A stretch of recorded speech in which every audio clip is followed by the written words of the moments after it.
El título de esto es La Senda Antigua, pero quiero que podamos entender un poco acerca de lo que significa la palabra senda. La palabra senda viene del latín que significa semita, y esta palabra denota más que un camino, un desvío. O sea, no habla de un camino en sí. La senda, cuando utilizaban la palabra senda, era para referirse a los atajos o desvíos. Ahora, esta palabra está compuesta por dos cosas que significa se de separación y mita de pasar. O sea, era un lugar separado por el cual tú pasabas para poder llegar a un punto, a una ciudad más rápido. Entonces, el primer punto que le nominé es buscar consejo. Jeremías en el mismo dice, se lo leo este pedacito: paraos en el camino y mirad.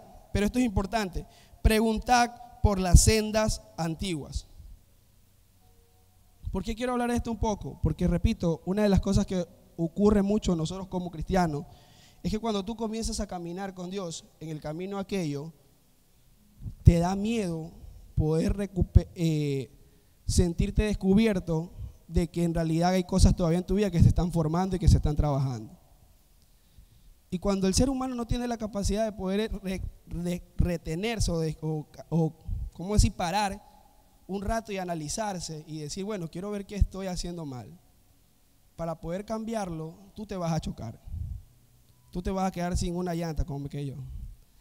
Te vas a quedar sin eso porque tú no estás revisando cómo estás caminando. Ahora, hay dos razones por las que el ser humano no pide consejo. La primera es la altivez y la segunda es la desconfianza. Cuando hay demasiado orgullo en el corazón de alguien, que es lo primero que uno debe matar, uno, como les dije, tiene miedo a poder buscar la ayuda para poder redimir aquellas cosas que estás realizando mal, aquello que en tu vida te sientes acusado, como decía. Aquello que en tu vida, cuando alguien te habla o te toca ese tema, tú sientes que te están confrontando y que te están diciendo algo que alguien le contó, que alguien vino y le dijo tal cosa, que alguien pasó esto, y por eso me está hablando de este asunto y me está retando y lo demás. Cuando en realidad lo que de primero que debemos hacer y que dice aquello es pararte en el camino. Ahora, ¿cuántos de nosotros alguna vez hemos ido de viaje y no sabes cómo llegar a ese lugar? Yo me acuerdo que en una temporada en la que viajábamos con mi mamá bastante, a veces en ese tiempo no existía mucho todavía el GPS, recién había ese teléfono del Nokia. Entonces, cuando tú ibas a un pueblo, ¿qué era lo que se hacía en esos tiempos? Preguntar, ¿sí o no? Y uno tenía que perder la vergüenza, porque a veces habían personas que decían, es que no sé si preguntarle, porque si me rete y me dicen lo acá. No todo el mundo preguntaba. Esa es la realidad. Cuando tú viajas, a veces, y la gente está perdida, no todo el mundo pregunta cómo llegar. Prefieren perderse un buen rato antes de preguntar. Porque por el orgullo y la desconfianza, porque es obvio, dos cosas hay que actúan. El orgullo que me va a decir, y este ni siquiera conoce a dónde va. Y la desconfianza de que si este es extraño y lo demás. Entonces, aquellas dos cosas te impiden poder tomar el camino para ahorrar aquel tiempo que tú pierdes perdiéndote, extraviándote, buscando recién cómo llegar al lugar que vas. Y en la vida, nosotros como seres humanos nos vamos a equivocar en muchas cosas. Pero la realidad es que a muchos de nosotros no nos gusta escuchar el consejo de nuestros padres. Y si de tus padres no te gustaba escuchar el consejo, mucho menos de tus líderes. Pero ¿te imaginas cuántos problemas te podrías evitar en la vida? Y los que ya son papás ahora se estacionan, que ya han estacionado porque ya la vida te bajó las revoluciones de tantas cosas que hacías, de la vida loca, dijo alguien que llevabas, de hacer tantas cosas. Ya pasó un punto en que las responsabilidades te pusieron esos baches, porque yo le llamo, cuando tú vas en una carretera, los rompevelocidades son esos problemas que a veces se presentan en la vida, para hacerte estacionar un chance y mirar y decir, bueno, ¿estás corriendo bien o estás yendo chueco? Y ese rompevelocidad te hace reflexionar y te dice, cogí el camino equivocado quizás. Si hubiera escuchado, me hubiera parado y hubiera escuchado el consejo de mi madre, de la senda antigua, hubiera tomado el camino correcto. Y eso nos pasa mucho también en el liderazgo como iglesia. La razón principal por la que ustedes se encuentran acá sentados no es para recibir simplemente un mensaje y estar aquí calentando, dijo el pastor, una banca. Lo que Dios busca de ti es transformarte en un buen líder. Lo que Dios busca de ti es transformarte en una autoridad en tu casa, transformarte en una luz en tu casa. Y todos los que estamos acá venimos por esa razón. Porque tú estás hoy acá queriendo que a través de aquello Dios te dé una palabra, o tú le pides acá y vienes y dices: Señor, yo vengo para que tú transformes mi economía o mi casa sea restaurada. Por eso vine hoy acá, porque quiero un milagro a aquello. Pero la vida no le pertenece a nadie más. Esa vida que tú estás viviendo, esa circunstancia en la que estás pasando, no le pertenece a nadie más que a ti. Tú eres el que la estás viviendo. O sea, tú eres el carro que está corriendo por esa carretera. Y la única manera de poder cambiar a aquello, de que las cosas vayan bien, de que tomes bien el camino, es cuando tú te plantas y dices: estoy yendo por el lugar correcto, y buscas consejo. En el liderazgo tú vas caminando y hay muchas cosas que Dios tiene destinadas para nuestra vida. Pero el problema de nosotros es que no nos gusta escuchar consejos. No nos gusta escuchar consejos, porque nos cuesta doblegar nuestra altivez a decirle: ¿sabes qué? Me equivoqué, cometí este error. ¿Sabes cuál es una de las razones por la que la gente, te digo, que le cuesta doblegar su altivez? Porque cuando alguien ha cometido un error, lo primero que debes entender, cuando tú vas a pedir perdón o arrepentimiento o a pedir un consejo, es que tú estás dispuesto a hacer todo para cambiar. Pero tú no quieres pedir el consejo porque tú sabes que cuando tú vas a hablar con esa persona, tú no quieres que te diga que dejes esto, que dejes lo de allá. Quisieras que ellos fueran como con una varita mágica y ¡ping! El carro está arreglado. A nosotros a veces, yo hablo porque tengo un carrito, ¿no? A veces no le gusta ir uno al taller, porque cuando tú vas al taller, el mecánico te dice: tiene que cambiarle esto y esto y eso, porque eso ya está dañado, y te muestra. Entonces uno a veces prefiere no ir, porque uno dice que si voy me va a hacer gastar plata y me va a decir que tengo que cambiarle esto, y yo ya voy a andar con eso que ahí en la cabeza que está dañado y que tengo que cambiarlo. Pero es necesario. Porque tú, por ahorrarte y decir: ¿sabes qué? No me quiero sentir mal, y con el pensamiento de que las cosas van mal y están funcionando mal, prefieres y evitas escuchar un consejo o pedir un consejo. Preferible, mejor andar con el carro ahí hasta que se dañe, dijo alguien. Pero cuando te dañas, ¿qué pasa si te quedas botado en un lugar donde ya no puedes salir? ¿Qué pasaría si vas en eso y te quedas botado, dijo alguien, en la perimetral, la plena perimetral, en la mitad del puente? Muchos de nosotros les echamos la culpa a alguien más. La culpa del mecánico que me dijo que iba a pasar esto. La culpa de tal persona, del carro, los aquí. Pero la realidad es que el único culpable de las cosas que a veces están pasando en nuestra vida somos nosotros. Porque teniendo la oportunidad de escuchar consejos de las sendas antiguas, ¿sabes quiénes son las sendas antiguas? Tu pastor, tus líderes, tus padres. Porque ellos transitaron por un camino donde comenzaron a ver atajos y ya conocen cómo llegar a aquel lugar.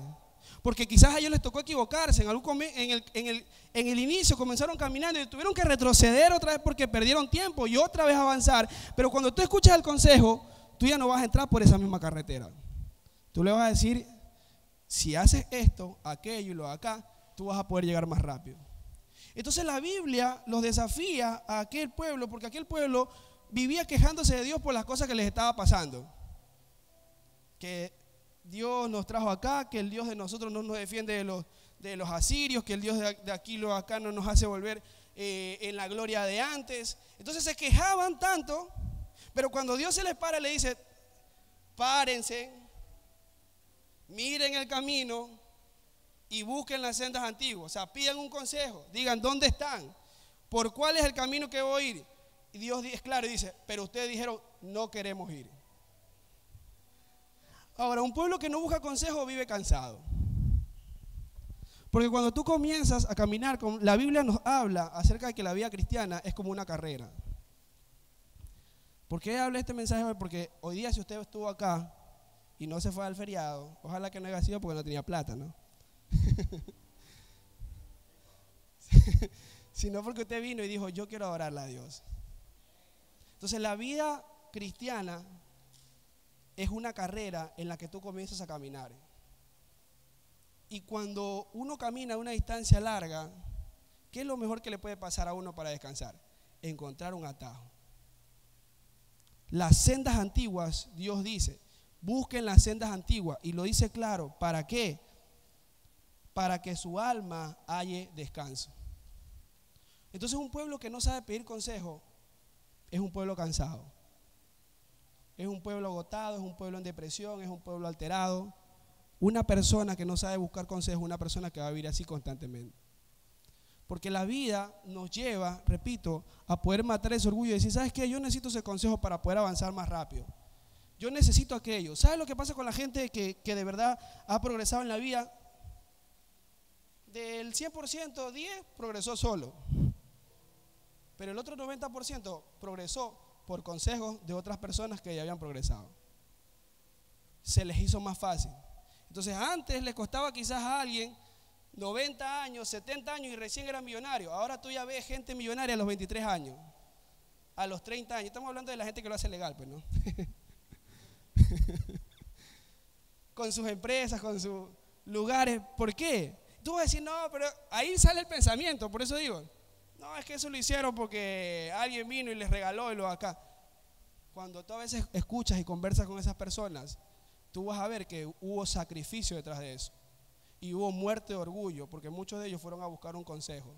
Les tocó doblegarse y aprender y tomar acciones, que cosas que a ellos no les gustaban, pero que el consejo les decía, hagan esto y van a lograrlo. Y lo comenzaron a hacer y lo alcanzaron.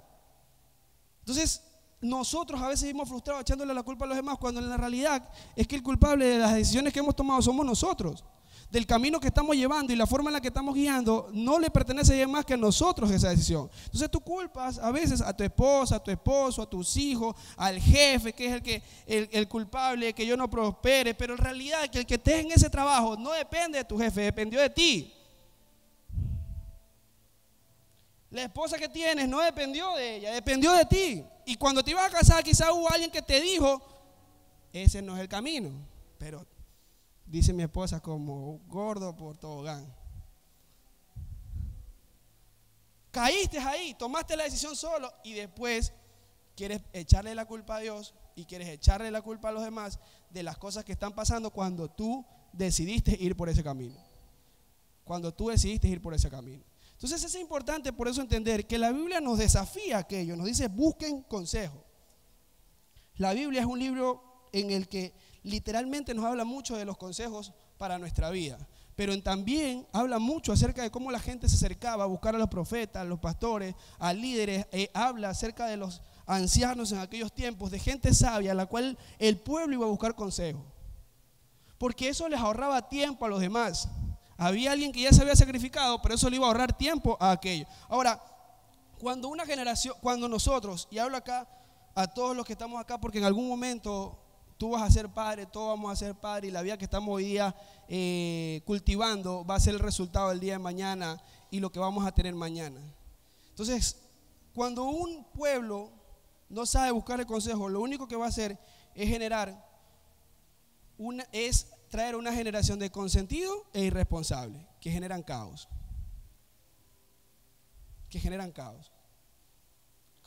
Creo que el viernes hablamos y decíamos que lo que la gente no conozca a Dios no depende de la gente, depende de ti, que tú no conoces a Dios. Entonces tú le quieres presentar a un Dios que tú no conoces. Tú quieres que tus hijos, que los que están alrededor tuyo cambien, sean transformados, pero tú todavía no has sido transformado.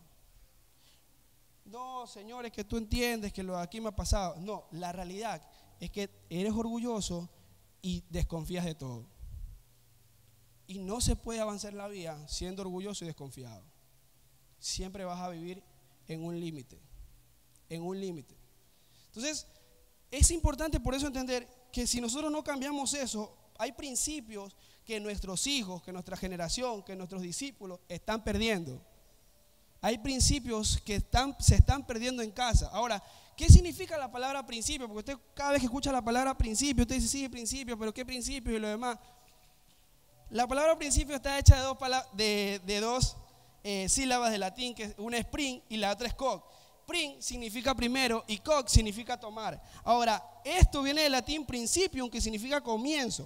O sea que literalmente lo que significa la palabra principio es lo que se toma en primer lugar. Lo que se toma en primer lugar. Entonces tú quieres transformar a tu hijo que deje de gritar, pero cuando en realidad lo primero era haberle enseñado el principio de honrar. Tomaste las cosas al revés. Perdiste lo que debías tomar como primer lugar. Quieres que Dios comience a restaurarte, a buscarte, a sanarte, pero lo que debías tomar primero no lo hiciste.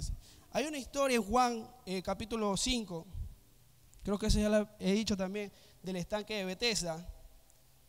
Y el paralítico que estaba ahí llevaba 38 años viviendo de mendigar, de lo demás, y Dios se le aparece y le dice, tú quieres ser sano.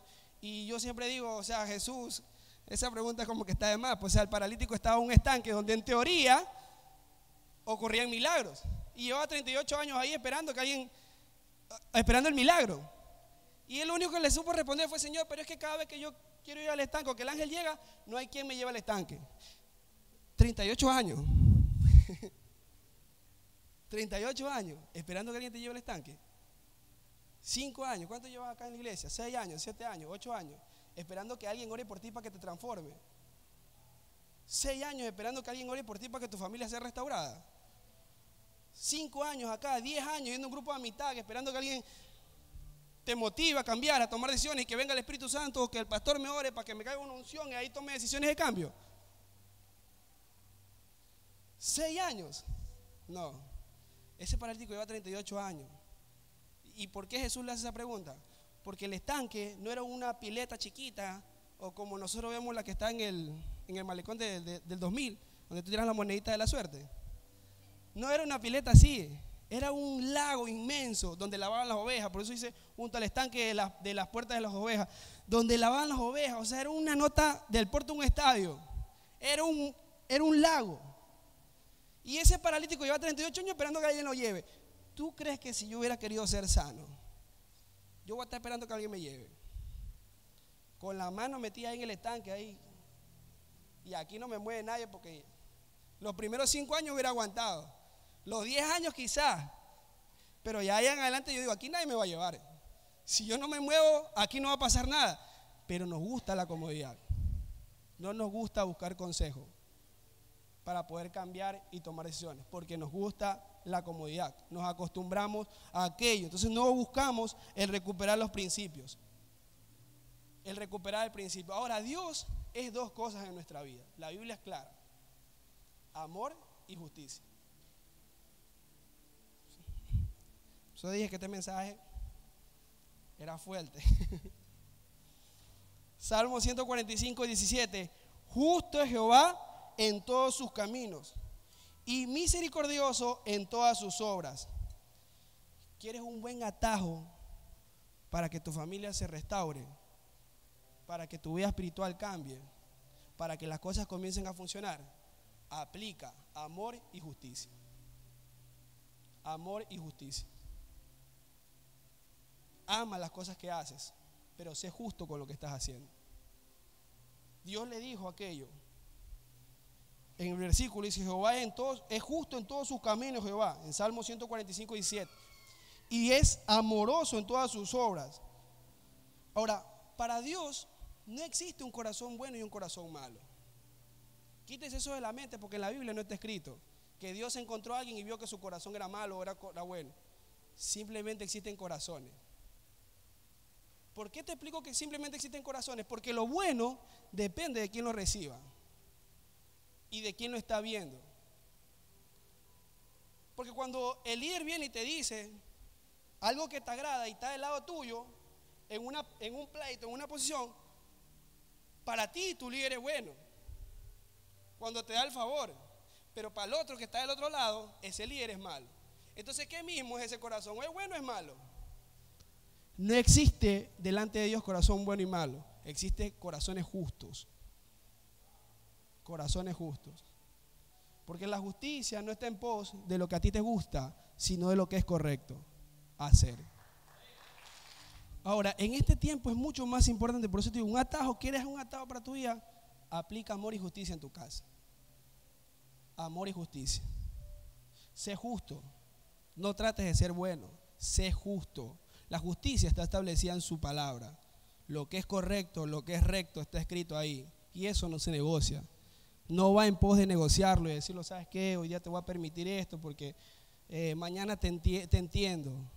Justicia es justicia y se aplica. Y en eso va el amor. en que tú apliques aquello. Ahora, Dios, como les digo, para Él no existe un corazón bueno y un corazón justo. Cuando estaba Jesús en el momento de la crucifixión, dice la Biblia que habían dos ladrones, uno a un lado y el otro al otro lado, para que puedan entender el punto. De un lado había un ladrón y del otro lado había otro ladrón. El de acá lo juzgaban. Vamos un poquito más a la historia. Imagínate a ambos ladrones levantándose ese día en la mañana, a las 6 de la mañana, porque ellos madrugan, no sabían, ellos madrugan. A mí me robaron a las 5:30 una vez. Ellos madrugan, entonces imagínate un ladrón levantándose a las 6:30 de la mañana. Aquí pueden haber dos historias, y que es la realidad quizás de estas dos historias. El uno que se levantó y fue a robar, porque en su corazón decía, me es necesario traerle comida a mis hijos. Entonces para el hijo y la mamá que estaba ahí, o la esposa, quizás ese ladrón que fue a robar era bueno, porque no los quería dejar morir de hambre. Y él se fue con su pensamiento. Quizás uno de esos ladrones fue allá a robar, lo vio ahí a Jorge que venía a las 10 de la noche bajándose de la buseta, solo en el callejón, y dijo, presta para acá ese celular. Y se fue corriendo. Y lo vendió, $70, cocinó, todo lo demás. Un día no le pasó eso y lo atraparon. El primer ladrón atrapado. Para el otro ladrón, quizás él quería, no sabemos si tenía familia o lo demás, pongámosle que también no tenía familia. Se levantó y dijo, ¿sabe qué? Necesito unas pantalonetas, porque a mí como que necesito una pantaloneta y unos zapatos. Y me estoy tratando bien, dijo él. Tengo que darme un buen trato, así que yo necesito ir a buscármela. Y en su corazón para él fue bueno lo que él hizo. Porque quizás fue, se compró su pantaloneta, se puso su camisita bien bonita y se fue al feriado con esa plata. Para él estaba bien lo que hizo él. La realidad es que cuando tú conversas, por ejemplo, en los documentales que tú ves acerca de este tipo de personas, la forma en la que trabaja su psicología, para ellos lo que están haciendo no es malo.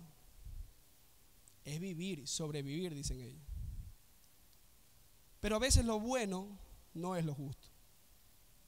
Porque si lo ponemos en ese contexto, llevarle comida a tu familia es bueno, pero no es justo la manera que lo estás haciendo. Si lo pones en ese contexto, vestirse y tener lo tuyo es bueno, pero no es la forma en la que lo estás haciendo, no es justo. Entonces, estos dos ladrones estaban ahí, todos dos tenían corazón. La única diferencia de lo que salvó a uno al otro fue su justicia. Porque mientras que el uno trataba de echarle la culpa de sus acciones, de todos los robos que había hecho y de las pantalonetas a los demás y decirles que la culpa es de ustedes y los demás, y si tú eres tanto Dios, pues, entonces ven, pues, desciéndenos y ayúdanos a salvarnos y sácanos aquí. El otro reconoció y dijo, no, yo sé que he robado, merezco esto. Aquí estoy, ya, yo sé que hice lo que hice, como lo hice, pero aquí estoy, reconociendo. Entonces, ¿qué es lo que hace una persona justa? Que sepa afrontar sus errores.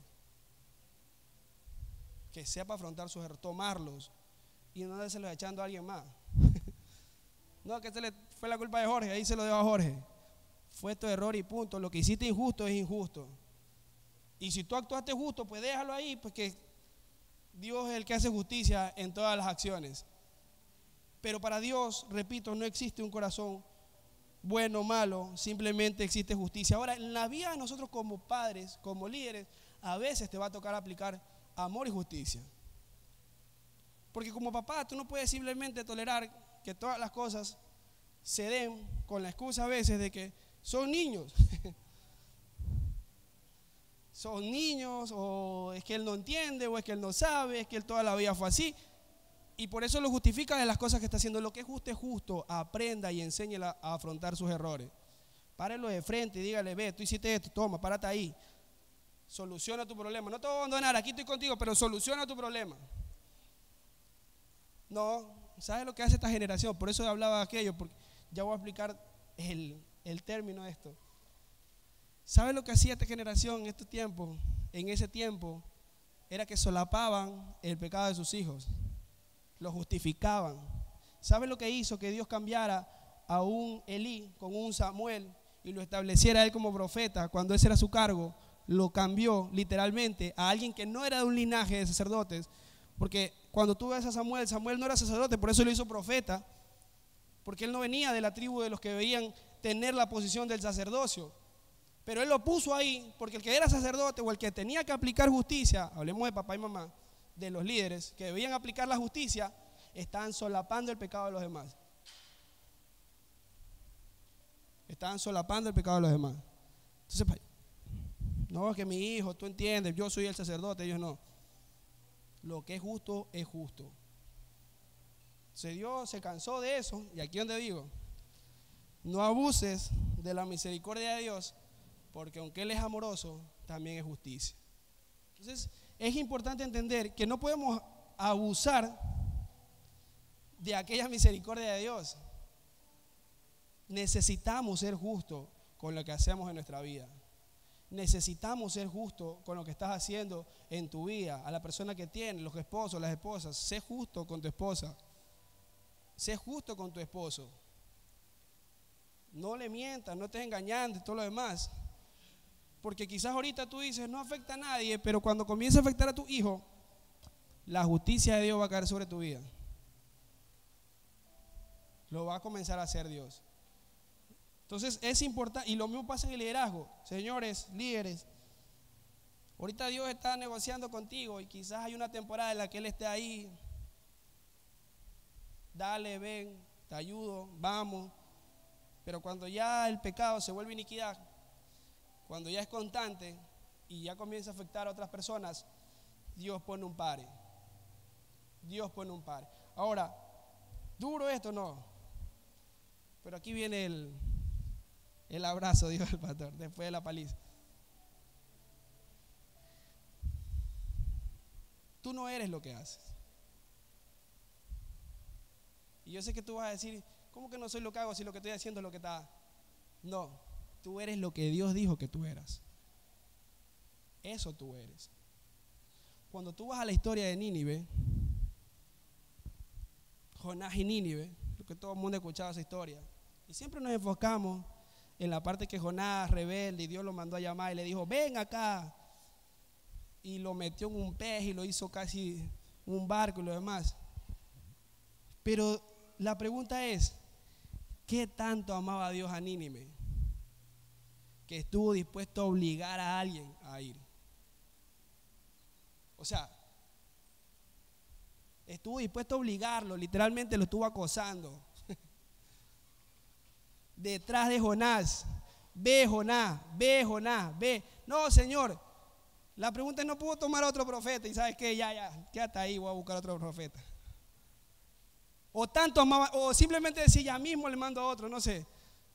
¿Qué tanto amaba Dios a Nínive? Ahora, cuando tú vas a la Biblia, en Nahum, todo el capítulo 3, habla acerca de cómo era la ciudad de Nínive.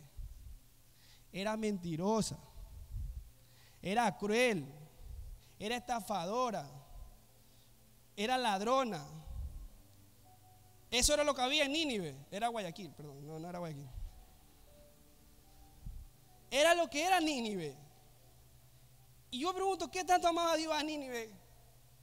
¿Por qué lo buscaba tanto? O sea, ya lo viste a Nínive, está que roba, está que mata, sacrificaban niños. Es la historia de ellos, a sus altares. Ese era Nínive. Pero Dios estaba obligando a Jonás. Jonás no había hecho nada más que decir, no quiero ir. Y ya no hasta lo ahogaba ahí en el pez.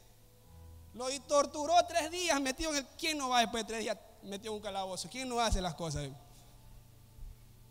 Lo acosó, lo buscó, estuvo detrás de él por Nínive.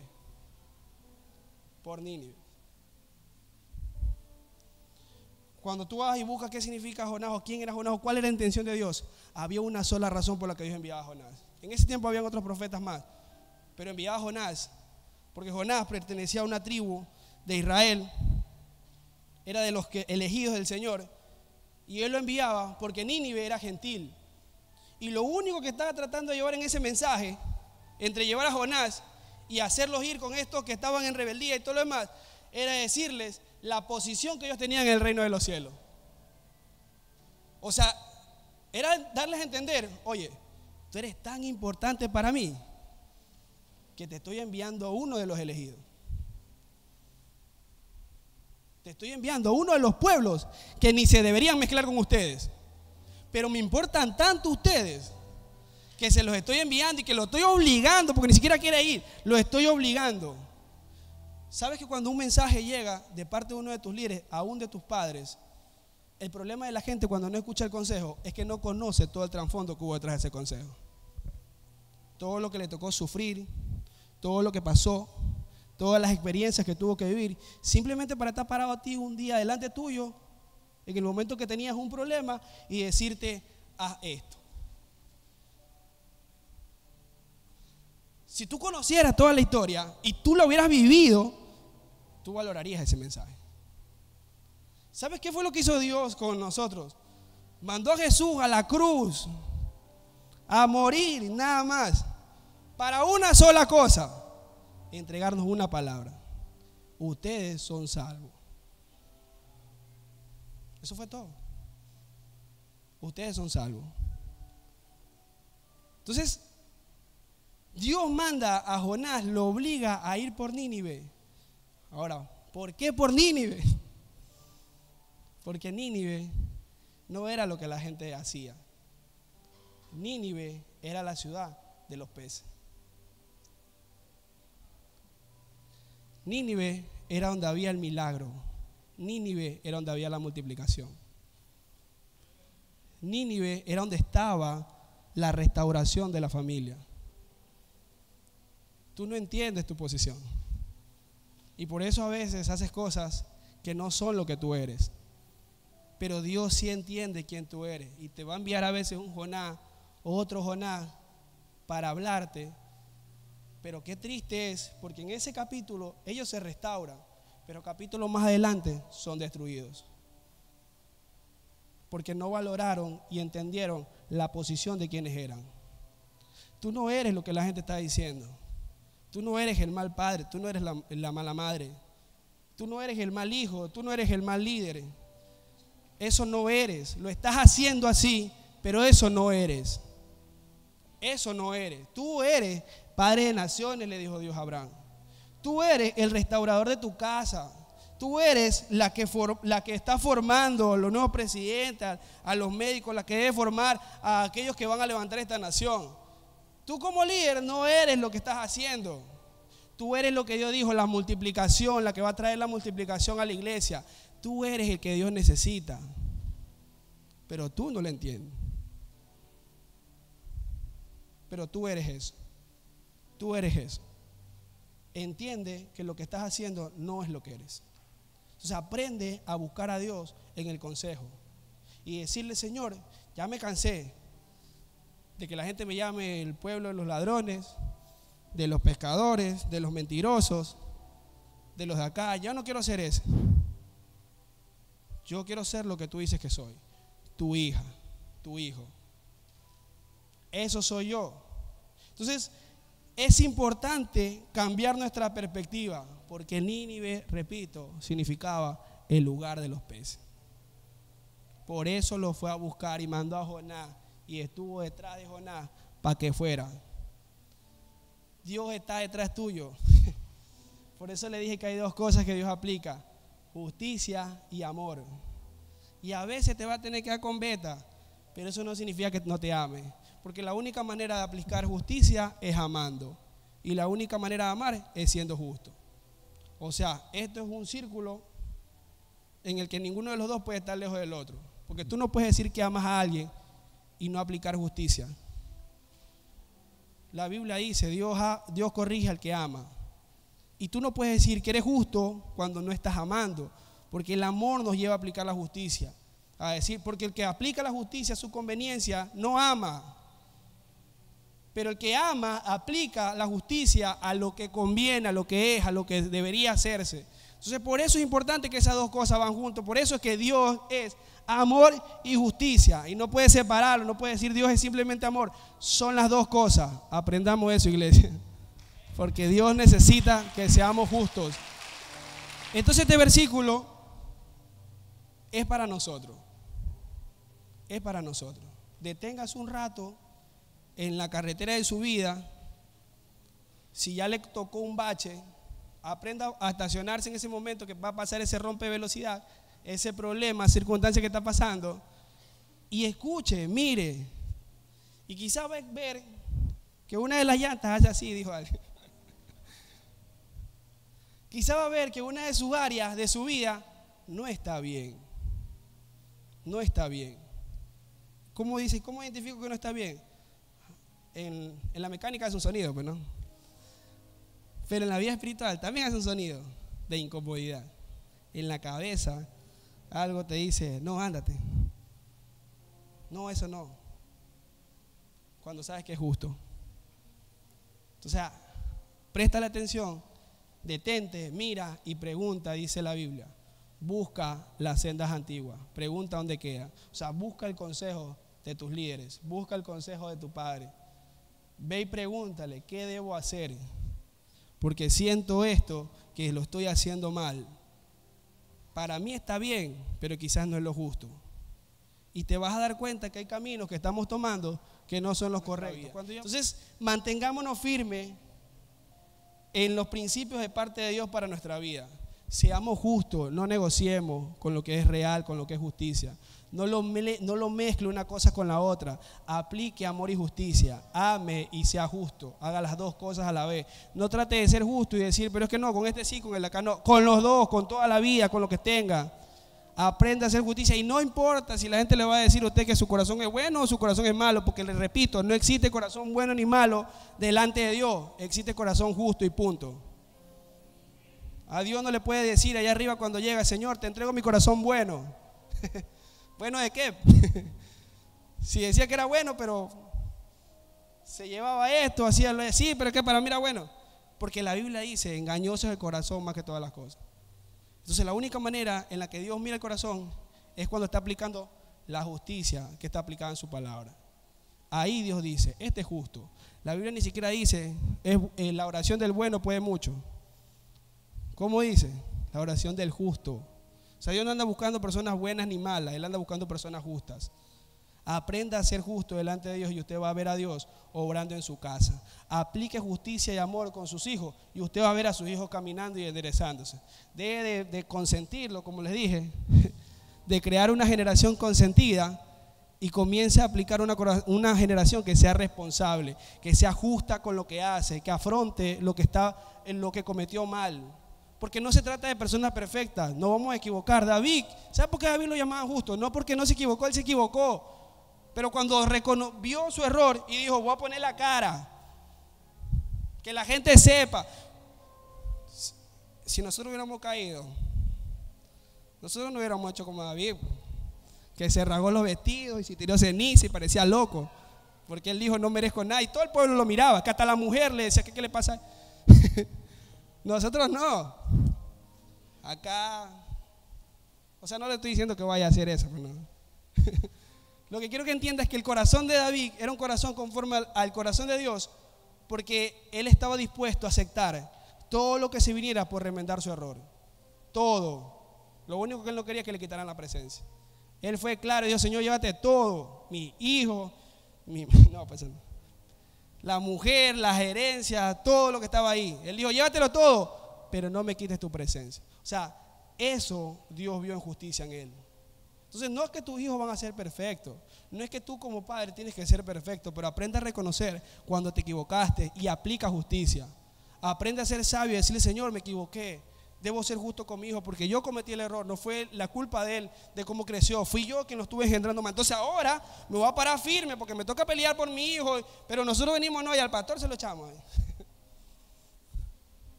Pastor, ahí ayúdenme orando por mi hijo para que sea sano y sea libre. Finalizo con esto ahí, ahora sí. ¿Para cuál pastor? ¿Cuántos dan? 3, 4.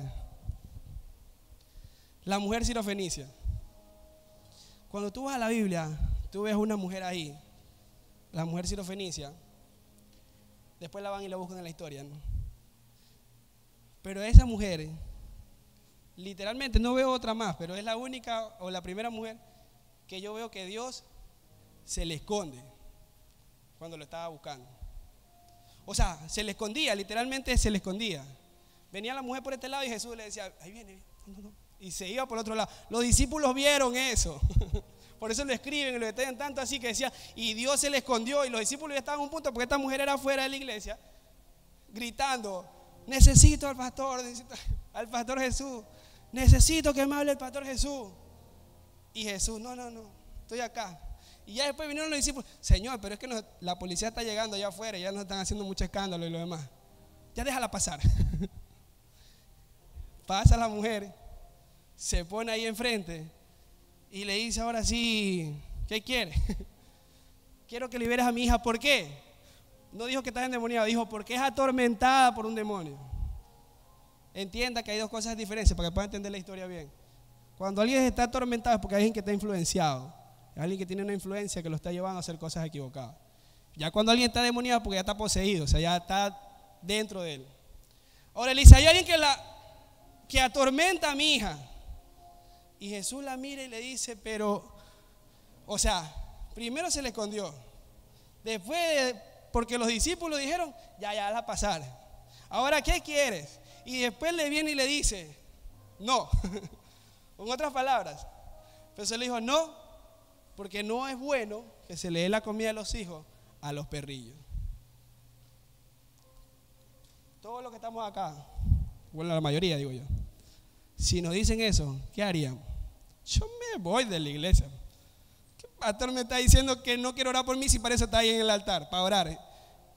Y le estoy trayendo a mi hija para que ore por mi hija para que sea libre.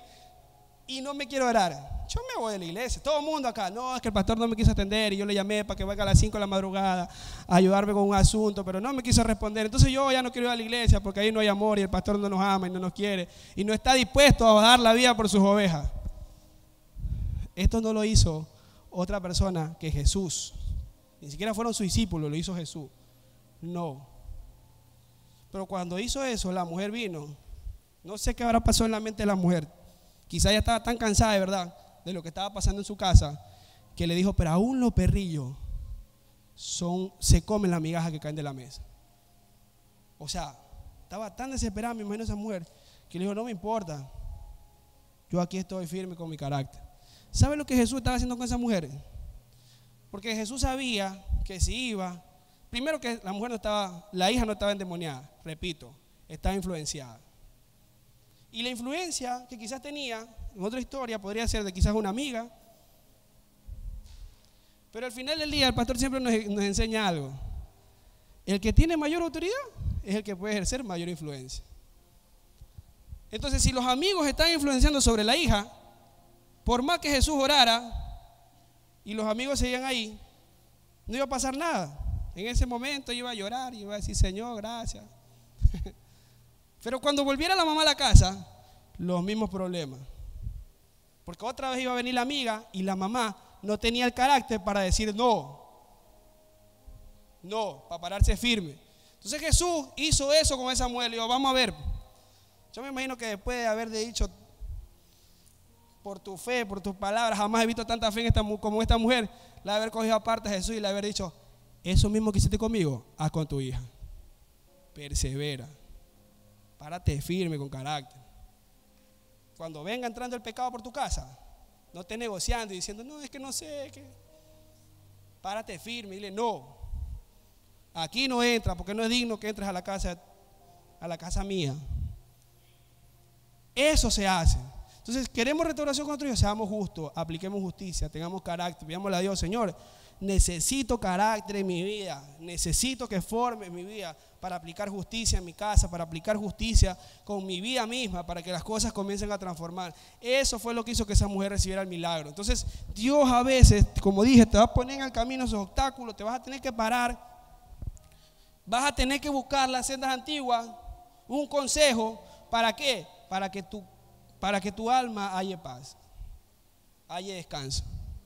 Entonces necesitamos por eso buscar a Dios. Necesitamos comenzar a doblegar nuestro orgullo, nuestra altivez. Necesitamos comenzar a quebrantar aquellas cosas que están mal en nuestra vida.